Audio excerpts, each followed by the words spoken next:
Hello guys, my name is Aswini Kumar Deep and welcome to my channel English Lit Academy. Hello everyone, welcome back to the channel. I hope you all are doing great. In today's video, we are going to explore one of the most fascinating and thought-provoking theories in literary criticism. And the topic is deconstruction. This theory completely changed the way we read or we interpret text by questioning fixed meanings, stable truths, and traditional assumptions. So, whether you are preparing for CUT PG, UGC NET, MA English, or simply interested in literary theory, this session will help you understand deconstruction in a clear and easy way. So, without wasting any time, let's begin. यहाँ पे जो है guys deconstruction जो है एक 20th century का एक important literary theory है, राइट? ये जो है 20th सेंचुरी का मोस्ट इन्फ्लुएंशियल लिटरेरी थ्योरीज में से एक माना जाता है। अब इसे जो है जैक्विस डेरिडा ने 1960s में डेवलप किया था। किसने डेवलप किया था गाइस? जैक्विस डेरिडा ने। और कब किया था? 1960s में इसको डेवलप किया था। अब ये थ्योरी जो है ट्रेडिशनल बिलीफ को कि वो जो लैंग्वेज होते हैं उसके फिक्स्ड होते हैं, स्टेबल होते हैं और डेफिनेट मीनिंग्स होते हैं। तो ट्रेडिशनल बिलीफ क्या चैलेंज करते थे कि लैंग्वेज और टेक्स्ट का जो एक फिक्स्ड मीनिंग और स्टेबल मीनिंग हमेशा होता है गाइस। सो डेरिडा के अकॉर्डिंग जो है मीनिंग हमेशा चेंजिंग और कंटेक्स्ट डिपेंडेंट होता है। मीनिंग जो है हमेशा चेंजिंग या फिर unstable, shifting and dependent upon context, context dependable ज्यादातर होती है गाइस, जिसके वजह से जो है किसी टेक्स्ट का भी एक फाइनल इंटरप्रिटेशन नहीं हो सकता। अब यही जो है प्रोसेस गाइस, इसी वजह से जो है कोई भी टेक्स्ट का एक फाइनल मीनिंग बिल्कुल भी नहीं होता है। अब डिकंस्ट्रक्शन ये कहता है गाइस कि लैंग्वेज कॉन्ट्रडिक्शंस, एम्बिग्विटी और हिडन एजम्पशन से जो है वो भरे होते हैं, full of contradictions, ambiguities, hidden assumptions. Okay, so deconstruction जो है एक रिएक्शन है अगेंस्ट स्ट्रक्चरलिज्म। स्ट्रक्चरलिज्म के अगेंस्ट जो है ये डेवलप हुआ था गाइस, क्योंकि स्ट्रक्चरलिस्ट जो है क्या मानते थे गाइस? लैंग्वेज को स्टेबल स्ट्रक्चर्स और सिस्टम्स के थ्रू समझते थे, राइट? स्ट्रक्चरलिस्ट जो है लैंग्वेज को स्टेबल स्ट्रक्चर्स और सिस्टम्स के थ्रू समझते थे, लेकिन डेरिडा ने ये दिखाया कि वर्ड्स जो है अपना मीनिंग दूसरे वर्ड्स के रिलेशन से क्रिएट होते हैं गाइस। डेरिडा ने क्या कहा? उन्होंने कहा कि वर्ड्स का अपना मीनिंग जो है दूसरे वर्ड के रिलेशन से वो क्रिएट होता है, इसीलिए मीनिंग जो है कभी कंप्लीटली फिक्स्ड नहीं होता है गाइस। इसी वजह से जो है मीनिंग कभी भी कंप्लीटली फिक्स्ड नहीं होता है। अब इस थ्योरी का मेन पर्पस भी वही है कि रीडर्स को जो है टेक्स्ट के सरफेस मीनिंग से आगे बढ़कर रीडर्स, ये जो पूरा प्रॉपर फॉलो अप है गाइस, वो किस लिए है कि मतलब रीडर्स को जो है वो टेक्स्ट के ऊपर ऊपर के जो स्ट्रक्चर्स वगैरह है, राइट, वो ऊपर के जितने भी पार्ट है उसको ना पढ़ के उसको थोड़ा डीपली एनालिसिस करे, सरफेस मीनिंग को जो है वो छोड़ के थोड़ा सा आगे बढ़कर उसके हिडन टेंशंस को, कॉन्ट्रडिक्शंस को या फिर हिडन कॉम्प्लेक्सिटीज को, right, discover tensions, contradictions, hidden complexities inside the text. मतलब कि यहाँ पे ये बताया गया है गाइस कि थ्योरी का जो मेन पर्पस है गाइस, रीडर को टेक्स्ट के सरफेस मीनिंग से आगे बढ़कर उसके हिडन टेंशंस या फिर कॉन्ट्रडिक्शंस और डीप कॉम्प्लेक्सिटीज जो होते हैं उसको एक्सप्लोर करना है और उनको एनकरेज करना है गाइस। उनको काम है एक्सप्लोर करना और उनको एनकरेज करना गाइस। सो अब हम आते हैं गाइस इसके ओरिजिन पे। अब डिकंस्ट्रक्शन का ओरिजिन कहाँ पे हुआ था गाइस? फ्रांस में हुआ था, राइट? डिकंस्ट्रक्शन का ओरिजिन फ्रांस में हुआ था ड्यूरिंग द 1960s। 1960s के दौरान जो है फ्रांस में डिकंस्ट्रक्शन का ओरिजिन हुआ था, जब फिलोसोफर्स और लिटरेरी क्रिटिक्स जो है ट्रेडिशनल आइडियाज को जो है ट्रूथ, रीजन और लैंग्वेज पर सवाल उठा रहे थे। इस थ्योरी को जो है जैक्विस डेरिडा ने अपनी फेमस बुक में, जैसे कि intellectual atmosphere where philosophers and literary critics were questioning traditional ideas, जब ये लोग जो है ट्रेडिशनल आइडियाज के ऊपर जो क्वेश्चन उठा रहे थे कि मतलब ट्रूथ को लेके, रीजन को लेके और लैंग्वेज को लेके, तब जो है डेरिडा ने उसको अपने थ्योरी, अपने फेमस फेमस वर्क्स जैसे कि ग्रामेटोलॉजी, राइटिंग और डिफरेंट स्पीच एंड फेनोमेना में जो है इसको इंट्रोड्यूस किया था गाइस। डेरिडा के आइडियाज ने जो है लिटरेरी क्रिटिसिज्म के साथ साथ और भी कई फील्ड्स हैं वहां पे जो है ट्रांसफॉर्म हो गया था। कहाँ कहाँ पे? लिटरेरी क्रिटिसिज्म में, फिलोसफी में, लिंग्विस्टिक्स में, कल्चरल स्टडीज में और पॉलिटिकल थ्योरी में। ये सब वो फील्ड्स हैं गाइस जहाँ जहाँ पे जो है हमारा डिकंस्ट्रक्शन कॉन्सेप्ट जो है वो इन्फ्लुएंस हुआ था गाइस, डीपली इन्फ्लुएंस हुआ था। ठीक है। सो डिकंस्ट्रक्शन जो है इसके ऊपर भी जो है फर्डिनेंड डी सोस्यूर का भी जो इम्पेक्ट हुआ था गाइस, मतलब कि वो भी इन्फ्लुएंस हुए थे, जिन्होंने बताया था कि लैंग्वेज जो है डिफरेंसेस से थ्रू काम करता है, राइट। फर्डिनेंड डी सोस्यूर का क्या कॉन्सेप्ट था कि मतलब कि जो लैंग्वेज होते हैं वो डिफरेंसेस के थ्रू ही वो काम करते हैं। अब यहाँ पे देखो मार्टिन हेडिगर जो है ये भी जो है डेरिडा को इन्फ्लुएंस किया, क्योंकि उन्होंने जो है वेस्टर्न फिलोसफी और मेटाफिजिक्स जैसे कॉन्सेप्ट पे जो है वेस्टर्न फिजिक्स और मेटाफिजिकल कॉन्सेप्ट्स के ऊपर जो है वो क्वेश्चन किया था। इसके अलावा गाइस सिगमंड फ्रॉइड है और फ्रेडरिच नीत्शे जो है वो भी डिकंस्ट्रक्शन को शेप करने में मतलब कि उनका योगदान बहुत बहुत रहा था गाइस। इस तरह जो है डिकंस्ट्रक्शन एक इंटेलेक्चुअल मूवमेंट बन गया जो फिक्स्ड मीनिंग्स और एब्सोल्यूट ट्रुथ्स को जो है रिजेक्ट करता है और क्रिटिकल क्वेश्चनिंग को प्रमोट करता है गाइस। अब हम आते हैं गाइस इसके मेजर कॉन्सेप्ट्स ऑफ डिकंस्ट्रक्शन पे। सो डिकंस्ट्रक्शन का मेजर कॉन्सेप्ट में से पहला कॉन्सेप्ट बाइनरी ऑपोजिशन। अब बाइनरी ऑपोजिशन है क्या? बाइनरी ऑपोजिशंस जो है वो एक ऑपोजिट कॉन्सेप्ट को कहते हैं गाइस, जो ह्यूमन थिंकिंग और लैंग्वेज जो है उसको स्ट्रक्चर करते हैं, that structures human thought and language. तो बाइनरी ऑपोजिशन क्या है गाइस? वो जो है एक ऑपोजिट कॉन्सेप्ट है जो कहा जाता है कि ह्यूमन थिंकिंग और लैंग्वेज को जो है वो स्ट्रक्चर करते हैं। जैसे कि फॉर एग्जांपल लाइट हम तब समझ सकते हैं जब डार्कनेस का कॉन्सेप्ट रहता है, डार्कनेस एग्जिस्ट करता है। प्रेजेंस को हम तब समझ सकते हैं जब एब्सेंस का एग्जिस्ट रहता है। मेल को हम तब समझ सकते हैं जब फीमेल का कॉन्सेप्ट रहता है। Speech, writing, right. सो ये सब जो है एग्जाम्पल्स वगैरह हैं। Traditionally philosophy usually gives priority to one term over the other. So यहाँ पे जो गाइस ट्रेडिशनल फिलोसॉफी क्या करती थी, आमतौर पर एक टर्म को जो है सुपरियर और दूसरे को जो है इंफीरियर बना देती थी। अब डेरिडा जो है ना इस आइडिया को चैलेंज करते हुए ये कहा गाइस कि ये ओपोजिशंस एक्चुअली जो है स्टेबल नहीं होते। अब डेरिडा ने क्या आर्ग्यू कर दिया बीच में घुस के कि that this oppositions are unstable because each term depends upon the other for meaning. क्यों गाइस? क्यों ऑपोजिट टर्म के साथ स्टेबल हो जाते हैं? क्योंकि हर टर्म जो है अपना मीनिंग दूसरे ऑपोजिट टर्म के साथ रिलेशनशिप में क्रिएट होता है guys. I hope you are clear over there कि हर टर्म जो है अपना मीनिंग हर टर्म जो है अपना मीनिंग दूसरे ऑपोजिट टर्म के साथ रिलेशनशिप में प्राप्त होता है। फॉर एग्जाम्पल मैं आपको दूं, यहाँ पे मैंने मेंशन कर रखा है कि मतलब the concept of good can only exist if the concept of evil also exist. यानी कि अच्छाई का कॉन्सेप्ट है तो समझ लो कि बुराई भी होगा, राइट। हम अच्छाई को तभी समझ पाते हैं जब बुराई के बारे में हमें पता रहता है, राइट। सो यही जो है डिकंस्ट्रक्शन जो है टेक्स्ट के अंदर की हिडन हायरार्कीज को जो है आइडेंटिफाई करके उन्हें क्वेश्चन करता है गाइस, या फिर उन्हें रिवर्स और डिस्टेबलाइज करता है गाइस, जिससे जो है फिक्स्ड मीनिंग्स पर डाउट पैदा होता है गाइस। ओके। तो डिकंस्ट्रक्शन जो है studies how text challenges and reverse this hierarchies. अब जिसके वजह से क्या होता है गाइस, जिसके वजह से जो है फिक्स्ड मीनिंग्स पर डाउट हो जाता है, फिक्स्ड मीनिंग्स पर जो है वो डाउट डाउट क्रिएट हो जाता है गाइस।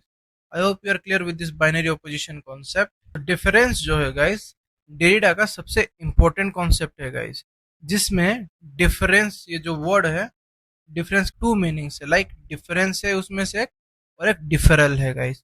अब दोनों आइडियाज जो है इसमें शामिल होते हैं गाइस। अब डेरिडा के अकॉर्डिंग क्या है गाइस, वर्ड्स का मीनिंग जो है रियलिटी से डायरेक्ट कनेक्शन के थ्रू नहीं बल्कि दूसरे वर्ड से डिफरेंस के थ्रू बनता है। Words gain meaning through their differences from other words not through direct connections to reality। यानी कि अपने डायरेक्ट कनेक्शन से जो है एक वर्ड का मीनिंग नहीं बनता है। और एक वर्ड का मीनिंग या फिर एक वर्ड का इंटरप्रिटेशन कब बनता है गाइस, जब जो है वो एक दूसरे वर्ड से डिफरेंस के थ्रू क्रिएट होता है।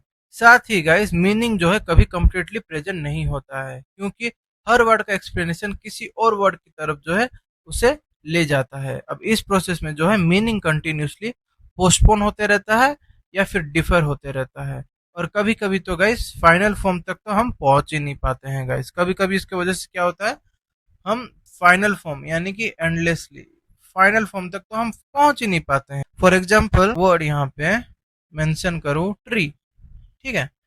अब ट्री को हम डिफाइन करते हैं तो हम क्या क्या वर्ड्स यूज करते हैं उसमें, प्लांट्स कह सकते हैं, राइट, हम कह सकते हैं लीव्स, वुड, या फिर नेचर से रिलेटेड कुछ और भी हम कह सकते हैं, राइट, नेचर के रिलेटेड भी हम कुछ और कह सकते हैं। अब जिससे जो है गाइस क्या होता है, मीनिंग का जो एक चेन एंडलेस हो जाता है। मतलब कि अगर मैं ट्री का वर्ड मैंने आपको मीनिंग पूछा तो आपने प्लांट्स, लीव्स, वुड्स, नेचर बताया। अब मैं आपको लीव्स के बारे में पूछूंगा तो आप और कई सारे वर्ड्स को यहाँ पे जो है इन्वॉल्व करोगे। फिर उसके बाद मैं आपको नेचर के बारे में पूछूंगा तो आप यहाँ पे और कई और वर्ड्स का यहाँ पे इस्तेमाल करोगे। तो इस हिसाब से जो है चेन एंडलेस है, मतलब कि वर्ड्स के जो चेन होते हैं गाइज वो एंडलेस होते हैं, समझ गए। तो इसीलिए जो है डिकंस्ट्रक्शन के अनुसार मीनिंग हमेशा अनस्टेबल या फिर इनकम्प्लीट और कंटिन्यूसली जो है वो इवॉल्विंग होती है। मतलब कि एक ही वे में जो घूमती रहती है, समय का पहिया जैसे घूमते रहता है गाइस, वैसे मीनिंग जो है अपने ही वर्ड्स के अंदर वो घूमते रहती है। अब कभी भी जो है वो फुल्ली फिक्स्ड नहीं होती है, जिसकी वजह से हम एक एंड तक हम नहीं पहुंच सकते हैं। अब हम आ जाते हैं गाइस थर्ड मेजर कॉन्सेप्ट पे, वो जिसका नाम है लोगोसेंट्रिज्म। अब ये लोगोसेंट्रिज्म क्या है, ये एक कॉन्सेप्ट है गाइस जिसे जैक्विस डेरिडा ने क्रिटिसाइज किया। जैक्विस डेरिडा ने इसको क्रिटिसाइज किया, क्यों? क्योंकि वेस्टर्न फिलोसफी अक्सर जो है ये मानता था कि लैंग्वेज के पीछे कोई सेंट्रल और अल्टीमेट ट्रूथ मौजूद होता है, राइट। लोगोसेंट्रिज्म हमेशा क्या बिलीव करता था, that there is a central ultimate truth और मीनिंग बिहाइंड लैंग्वेज। तो ट्रेडिशनल थिंकर्स क्या करते थे गाइस, ट्रेडिशनल थिंकर्स ये कहते थे कि उनका बिलीव जो है गाइस ज्यादा स्पीच राइटिंग्स में होता था। अब स्पीच राइटिंग को उन्होंने ऑथेंटिक और ट्रूथफुल मान लिया था, जिसके वजह से जो है राइटिंग को उन्होंने सुपेरियर से इन्फीरियर में कन्वर्ट कर दिया था, इन्फीरियर मानते थे उसको। और उसके वजह से जो है स्पीकर की प्रेजेंस को ज्यादा महत्व यानी कि इम्पोर्टेंस देते थे। अब डेरिडा ने इसी हायरार्की को जो है वो चैलेंज करते हुए क्या कहा, इस idea and argued that writing is not inferior to speech. अब उन्होंने क्या कहा गाइस, उन्होंने कहा राइटिंग जो है किसी भी तरह स्पीच से कम इम्पोर्टेंट नहीं होता है। अब उनके अकॉर्डिंग गाइस स्पीच और राइटिंग जो है दोनों ही साइंस और डिफरेंसेस के सिस्टम पर डिपेंड करते हैं। उनके अकॉर्डिंग क्या है गाइस, उनके अकॉर्डिंग जो है both both speech and writing depends on systems of signs and differences। दोनों जो है साइन और डिफरेंसेस जो है वो डिपेंड करते हैं। अब दोनों फॉर्म्स ऑफ लैंग्वेज में जो है मीनिंग स्टेबल या फिक्स्ड नहीं होता है, बल्कि कॉन्स्टेंटली जो है वो चेंजिंग रहता है, चेंजिंग फॉर्म में ही वो रहता है। इसीलिए जो है डिकंस्ट्रक्शन ये कंक्लूड करता है गाइस कि लैंग्वेज के किसी भी फॉर्म में जो है कंप्लीटली ट्रूथ, सर्टेनिटी या फिर आप एब्सोल्यूट मीनिंग को कभी भी पा नहीं सकते हो। There is no form of language possesses complete truth और स्टेबिलिटी। यहाँ पे आप कभी भी एक ट्रू मीनिंग को जो यहाँ पे आप पा नहीं सकते हो गाइस। सो अब हम आ जाते हैं गाइस कैरेक्टरिस्टिक्स ऑफ डिकंस्ट्रक्शन में। अब यहाँ पे गाइस डिकंस्ट्रक्शन जो है वो ये कहता है कि फिक्स ट्रूथ और स्टेबल मीनिंग के कॉन्सेप्ट को वो क्या करता है, रिजेक्ट करता है, और ambiguity, contradiction, multiplicity and uncertainty जैसे तो वो क्या करता है, ज्यादा जोर देता है, मतलब कि ज्यादा फोकस करता है गाइस। इसी थ्योरी के अनुसार जो है किसी भी टेक्स्ट का एक फाइनल या एब्सोल्यूट मीनिंग नहीं होता है, बल्कि उसके कई पॉसिबल इंटरप्रिटेशंस हो सकते हैं, बल्कि उसके कई सारे मीनिंग्स हो सकते हैं, कई सारे मीनिंग्स हो सकते हैं। अब डिकंस्ट्रक्शन जो है ये एग्जामाइन करता है गाइस कि टेक्स्ट के अंदर जो है ऐसे इंटरनल कॉन्फ्लिक्ट्स और कॉन्ट्रडिक्शंस होते हैं जो उनके अपने आर्गुमेंट्स को भी वीकेन कर देते हैं। It studies how text can contain internal conflicts that weakened their own arguments. कभी कभी क्या करता है गाइस, टेक्स्ट खुद ही अपना टेक्स्ट के अंदर ही ऐसे इंटरनल कॉन्फ्लिक्ट्स और कॉन्ट्रडिक्शंस कर देता है जिसके जो द्वारा जो है उनके अपने आर्गुमेंट्स को ही वो वीकेंड कर देता है। ये थ्योरी जो है ट्रेडिशनल एजम्पशंस और हायरार्चिकल ऑपोजिशंस को भी चैलेंज करता है, जो लैंग्वेज और मीनिंग के बारे में बनाए गए हैं, जो कि लैंग्वेज और मीनिंग के बारे में वो बनाए गए हैं, राइट। सो यहाँ पे गाइस डिकंस्ट्रक्टिव क्रिटिक्स टेक्स्ट को जो है बहुत केयरफुली और डीपली रीड करते हैं। डिकंस्ट्रक्टिव क्रिटिक्स क्या करते हैं guys? Critics carefully analyse words, phrase, metaphors, contradictions with in A text. यहाँ पे डिकंस्ट्रक्टिव क्रिटिक्स क्या करते हैं? वो केयरफुली जो है वर्ड्स को या फिर उसके फ्रेज को, मेटाफर्स को, कॉन्ट्रडिक्शंस को जो है बहुत केयरफुली स्टडी करते हैं, क्लोज रीडिंग करते हैं गाइस। इसी प्रोसेस में जो है वो वर्ड्स, फ्रेजेस, मेटाफर्स और कॉन्ट्रडिक्शंस जो है इसी तरह काम करते हैं कि उसके पीछे हिडन मीनिंग्स या फिर उसके टेंशंस होते हैं, उसको वो रिवील करते हैं, जिन्हें ट्रेडिशनल क्रिटिसिज्म अक्सर इग्नोर कर देता है। सो अब हम आ जाते हैं guys major concepts of deconstruction पे। और यहाँ पे जो हम पहला मेजर थिंकर हम देखेंगे, जिनका नाम है जैक्विस डेरिडा। अब जैक्विस डेरिडा कौन है गाइस? वो एक फ्रेंच फिलोसोफर थे, जिन्होंने डिकंस्ट्रक्शन नामक फिलोसॉफिकल थ्योरी का वो उन्होंने डेवलप करा था। सो उनके आइडियाज जो है फर्डिनेंड डी सोसियर की लिंग्विस्टिक्स और एडमंड हुसैरी और मार्टिन हेडिगर की फेनोमोलॉजी पे भी गहरा इम्पैक्ट पड़ा था। ये यही थ्योरी की वजह से जो है it was developed through close readings of the linguistics of Ferdinand de Saussure and Husserl का जो है हेडिगेरियन फेनोमोलॉजी है, उसमें जो है बहुत ही बड़ा बड़ा इम्पैक्ट पड़ा था गाइस। ठीक है। अब डेरिडा ने लैंग्वेज और मीनिंग को जो है क्लोज रीडिंग के माध्यम से एनालाइज करके देखा कि मीनिंग्स कभी भी जो है फिक्स्ड या फाइनल नहीं होते हैं। अब उन्हें जो है पोस्ट स्ट्रक्चरलिज्म और पोस्ट मॉडर्न फिलोसॉफी के सबसे इंपॉर्टेंट थिंकर्स में से एक माना जाता है। किसे? जैक्विस डेरिडा को जो है वो पोस्ट स्ट्रक्चरलिज्म और पोस्ट मॉडर्न फिलोसॉफी का सबसे मेजर फिगर्स माना जाता है गाइस।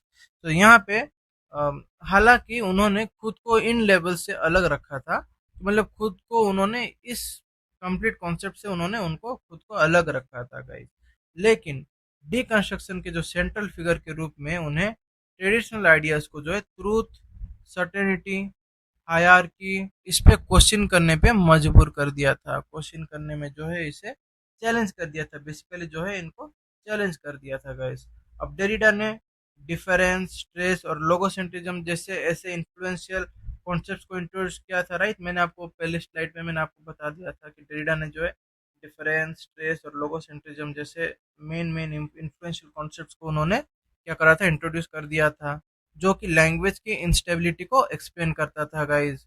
वो किसे एक्सप्लेन करता था? लैंग्वेज की इंस्टेबिलिटी को एक्सप्लेन करता था। अब इस प्रकार जो है गाइस उनके वर्ड्स ने जो है फिलोसॉफी और लिटरेरी क्रिटिसिज्म को दोनों को डीपली ट्रांसफॉर्म कर दिया guys. He introduce concepts and his works transform philosophy and literary criticism. ठीक है। तो उन्होंने उनके वर्क्स जो है ज्यादा इम्पैक्ट कहाँ पे डाल दिया था? फिलोसॉफी और लिटरेरी क्रिटिसिज्म में, दोनों को डीपली ट्रांसफॉर्म करके केस में कन्वर्ट कर दिया था गाइस, मॉडर्न क्रिटिकल थ्योरी के डायरेक्शन की ओर उनका माइंडसेट ट्रांसफॉर्म कर दिया था। किसकी ओर ट्रांसफर कर दिया था? Modern critical theory, modern critical theory की ओर जो है उन्होंने अपना माइंडसेट को चेंज कर दिया था, यानी कि बदल दिया था गाइस। अब हम आते हैं गाइस पॉल डी मैन पे। अब पॉल डी मैन कौन है? जिनका पूरा नाम है गाइस पॉल एडोल्फ मिखेल डीमैन। ये जो एक बेल्जियन बोर्न है गाइस, अमेरिकन लिटरेरी क्रिटिक है और थियोरिस्ट थे। उन्होंने गाइस जर्मन और फ्रेंच फिलोसफिकल आइडियाज को एंग्लो अमेरिकन लिटरेरी स्टडीज और कल्ट क्रिटिकल थ्योरी में जो है इंट्रोड्यूस करने में बहुत ही बड़ा, मतलब कि बहुत ही बड़ा भूमिका निभाया था गाइस। उन्होंने जो है he was known for particularly important of Green's German and French philosophical approaches into Anglo-American literary studies and critical theory। उनका क्या काम था गाइस? उन्होंने जो है जर्मन और फ्रेंच फिलोसॉफिकल आइडियाज को एंग्लो अमेरिकन लिटरेरी स्टडीज और क्रिटिकल थ्योरी में जो है इंट्रोड्यूस करने में बहुत ही महत्वपूर्ण का भूमिका निभाया गाइस। अब जैक्विस डेरिडा के साथ जो है मिलकर ये जो है एक इन्फ्लुएंशियल क्रिटिक मूवमेंट का हिस्सा बने, जो ट्रेडिशनल लिटरेरी इंटरप्रिटेशन से आगे बढ़कर टेक्सचुअल मीनिंग की कॉम्प्लेक्सिटीज को एक्सप्लोर करता था guys. Along with Jacques Derrida, he was a part of an influential critical movement that went beyond traditional interpretation of literary texts to reflect the epistemological difficulties inherent in any textual literary and critical activity। आप ध्यान से समझिएगा guys, यहाँ पे ध्यान से कि यहाँ पे जो है जैक्विस डेरिडा के साथ मिलकर वो एक इन्फ्लुएंशियल क्रिटिकल मूवमेंट का पार्ट बने, जो कि गाइस जो कि ट्रेडिशनल लिटरेरी इंटरप्रिटेशन यानी कि जो कि ट्रेडिशनल लिटरेरी मीनिंग से आगे बढ़कर वो टेक्सचुअल मीनिंग की कॉम्प्लेक्सिटीज को एक्सप्लोर करते थे गाइस। अब डी मैन का मानना था कि हर टेक्स्ट के अंदर जो है एक एपिस्टेमोलॉजिकल डिफिकल्टीज, मतलब कि एक नॉलेज और मीनिंग से जुड़ी बहुत सारे डिफिकल्टीज होती थी, मौजूद होती थी। उनके अप्रोचेस को जो है काफी ऑपोजिशन मिला गाइस। इसी वजह से जो है बहुत ही ज्यादा ऑपोजिशन मिला था गाइस। ठीक है, लेकिन उन्होंने इसी लिटरेरी इंटरप्रिटेशंस की इनहेरेंट डिफिकल्ट का रिजल्ट माना, और जिसके वजह से जो है उन्होंने डिकंस्ट्रक्शन को लिटरेरी क्रिटिसिज्म में अप्लाई करके दिखाया कि लिटरेरी लैंग्वेज जो है अक्सर अपने ही मीनिंग्स को कॉन्ट्राडिक्ट करती है।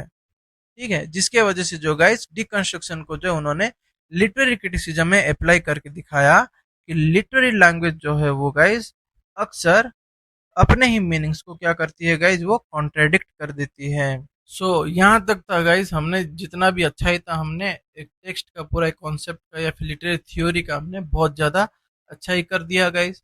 अब हम थोड़ा आते हैं इसके बुराई करने में। आपको ऑब्वियसली पता है कि मतलब लिटरेरी थ्योरी में जितने भी सारे कॉन्सेप्ट है वो सब जो है एक को ठीक करने के वजह से दूसरे को वो जो है न्याय नहीं दे पाते हैं, वो थोड़ा ज़्यादा एक्सेस कर देते हैं, बियॉन्ड चले जाते हैं वो गाइज।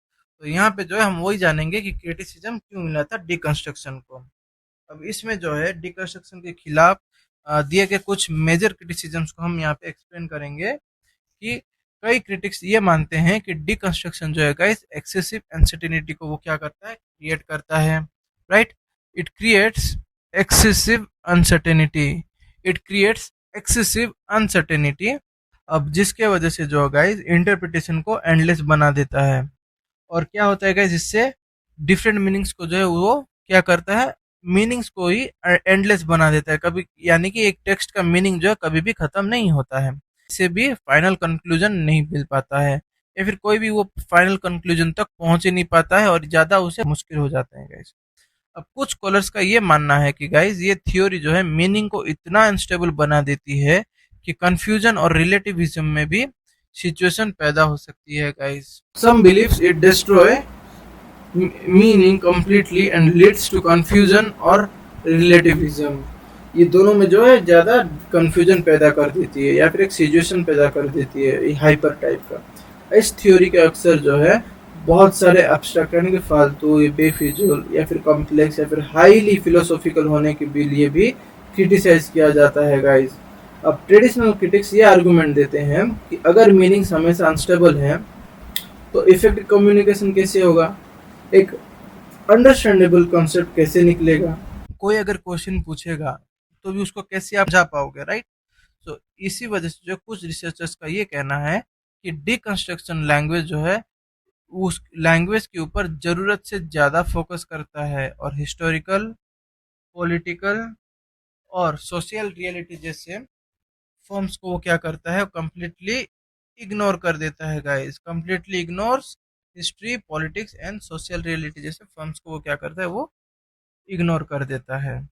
इसीलिए डिकंस्ट्रक्शन जो है एक इन्फ्लुएंशियल है ही, लेकिन उसके मेथड्स और एजम्पशन जो है वो उसे लेकर एकेडमिक वर्ल्ड में काफ़ी डिबेट रहा है और डिसएग्रीमेंट भी जो है वो बहुत ज़्यादा मौजूद हुआ है गाइस। सो अब हम आ जाते हैं गाइस इसके कंक्लूजन पे। अब यहाँ पे जो हम छोटा सा ओवरऑल कर लेंगे गाइस। सो यहाँ पे गाइस डिकंस्ट्रक्शन जो है एक ओवरऑल सिग्निफिकेंस और एक रिवॉल्यूशनरी लिटरेरी थ्योरी है जो फिक्स्ड मीनिंग, स्टेबल ट्रूथ और ट्रेडिशनल हायरार्चीज को क्या करता है, वो चैलेंज करता है। अब जैक्विस डेरिडा के द्वारा जो है ये डेवलप किया गया थ्योरी है कि लैंग्वेज की जो है इंस्टेबिलिटी और इंटरप्रिटेशन के एंडलेस प्रोसेस पर ये क्या करता है, सबसे ज्यादा फोकस करता है, mainly focuses upon instability of language and the endless process of interpretation, right.